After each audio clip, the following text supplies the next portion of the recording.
Hello, welcome to a quick hobby video. This time looking at this storage case solution I've developed. I'm sure like you, I've got loads of miniatures and I'm living in London, but I'm lucky to have my own little dedicated hobby space, which also is also my office. I'm lucky to work from home as well. So with space being a rare commodity in London and most probably major cities, I've had to be quite creative. So there's numerous ways you can go about this, and I'm sure, as you know, there's like the pluck foam method, which you can see here, which I don't really use anymore.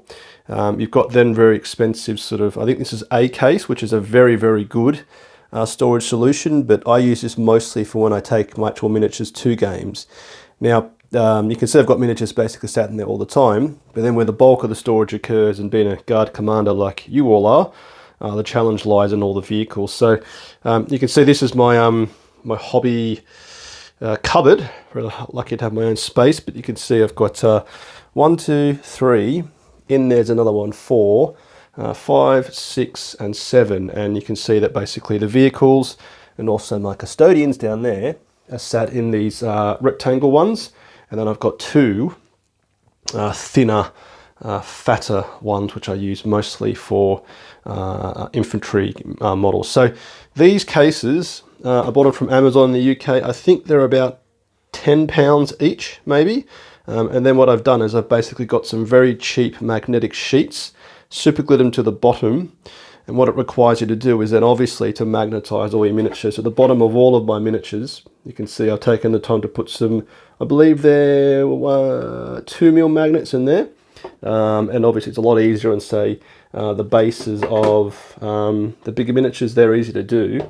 But with the tracks of your vehicles, you have to be a bit more creative. And I think you can see actually here, this Rogal Dawn, I just plonk it in there. So I think one point to make here is that these aren't really intended to be used to transport your miniatures. So they're not super sturdy.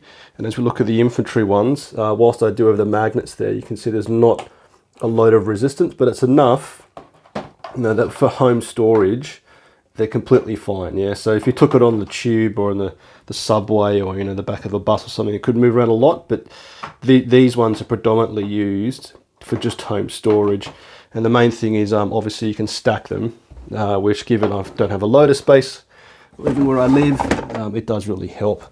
Now, as I said, I then use, I think this is a case. This was very expensive. It wasn't cheap at all, but given these are proper sheets of metal and you've got the magnets in there, they really do stick quite well. So you can basically move them around and there's no problem of them falling off, given these are proper magnetic sheets. So, you know, I run several options. I used to use stuff foam, but I found them actually not that protective, because if you've got bits like sticking out like this poor old Scion Sergeant did, end up snapping the chainsaw off.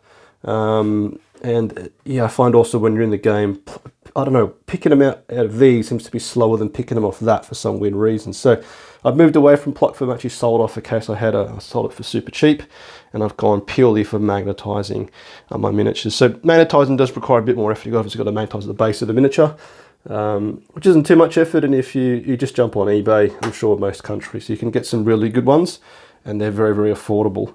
And I've basically got to that bit of magnetizing basically everything I own. So yeah, hopefully helpful. As I said, these cases are more just for storage. They're not meant to be used to be intended to be transporting around. But that said, I basically typically take my infantry all in there.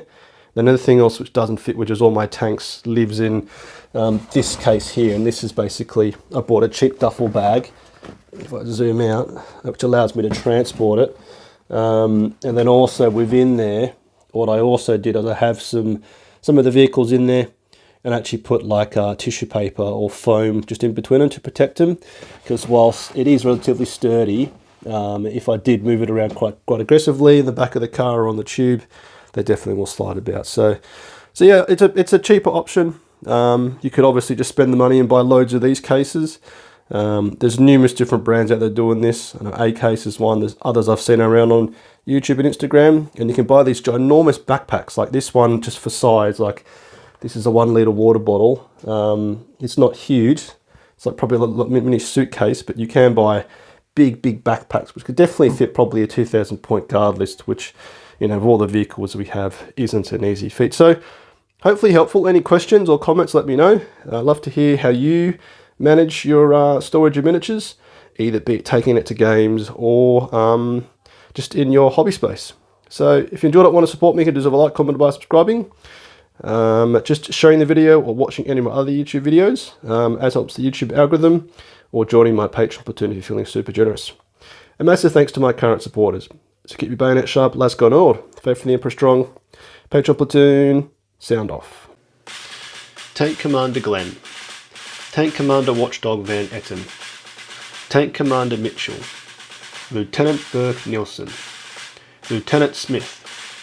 Colour Sergeant DuPont.